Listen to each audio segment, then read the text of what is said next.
Мамамның күшті бір рецептісін сіздермен бөлісемін. Бала кезден пісіріп жатқанда қасында тұрып ыстықтай жеуші едік. Қазір сіздерге бөлісемін. Рецепті сақтап алып, міндетті түрде жасап көріңіздер.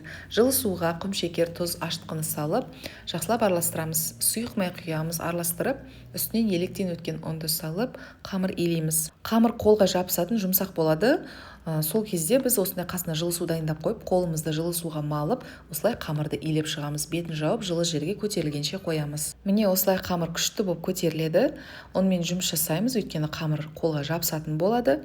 Мен осы қамырдан 7 шелпек және қалғанынан бауырсақ дайындадым. Бауырсақтардың астына мата төсейсіздер, өйткені бауырсақтар столға жабысып қалып алып атқан кезде формасы кетсе, дұрыс көтерілмей қалады. Бауырсақтар мен шелпектердің бетін жауып қойып, 15 минутқа қалдырсаңыздар томпақ болып пісетін болады. Майды қатты қыздырып алып, одан кейін майдың астындағы отты орташа отқа қоямыз, содан кейін пісіріп аламыз. Міне өте керемет болып пісіп шығып жатыр. Бауырсақтарымыз да топ-томпақ, жұп-жұмсақ, өте дәмді, әдемі болып пісіп шығады.